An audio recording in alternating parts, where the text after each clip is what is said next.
Okay. All right. So welcome to Caesarea. One of the best cities and one of the best city in port ever built by King Herod the Great. So by the way, let me give you a basic idea about King Herod. One of the reasons why he built magnificent fortresses in the land of Israel, even palaces and not only just an ordinary palace, but palace with saunas. Because he likes leisure, and he studied in Rome, and he saw the grandeur and the glory of Rome. That's why when he was appointed by Emperor Augustus Caesar to become the king or governor of Judea, he wanted to build things like this that are more magnificent than what he saw in Rome. So he is a very ambitious king. He wanted to become on the top all the time. And I think that's one of the good character that he have. Kasi kung hindi siya ambitious king, Israel has no things like this. So, di ba? Alright, so let's continue on the story of Cornelius. And let's get a better understanding of this thing here. Okay. Okay, where are we? Okay, let's go back in Acts chapter 10 and then verse 22. Alright, so the story in Simon the tanner's house. This is the continuation.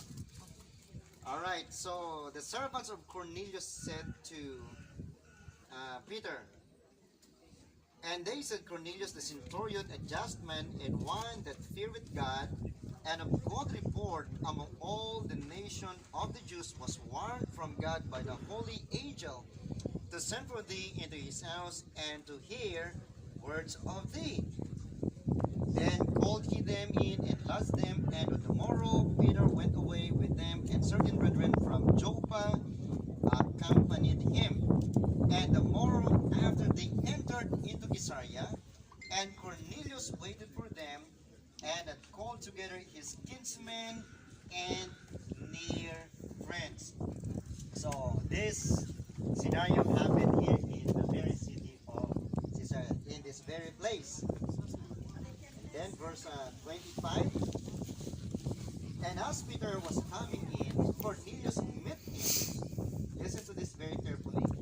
And fell down at his feet and worshipped him. So Cornelius, you know what? He is very excited to meet Simon Peter. And he invited his friends, his families. They gathered together in this place or somewhere in this area. We don't know exactly. And then when Simon Peter arrived, what he did is knelt down in front of Simon Peter and he worshipped Simon Peter. Why? Because Simon Peter, for example, in our word today, he is like a Hollywood star, very famous. So Peter is very famous as a disciple of the Lord Jesus Christ. So when he came here in Caesarea, at first, this is yung nangyari kaagad. Si Cornelius, he fell down at his feet and worshipped him. Now listen carefully, mga kapatid. Ano ang ginawa ni Simon Peter? And Peter took him up, saying, stand up, I myself also am a man. Could you realize this Bible truth? When you fell down and worship in front of these Bible characters, they don't like it, man. Okay?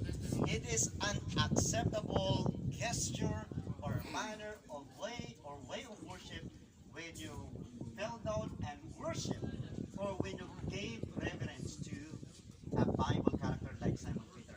That's why I'm saying kung yung mga images na, yung mga remote, kung makakapagsalita lang din yung mga yan sa ngayon, they're going to tell you, stand up. I myself, I'm also a man. Why are you kneeling down before me? Why are you worshiping me? Why are you getting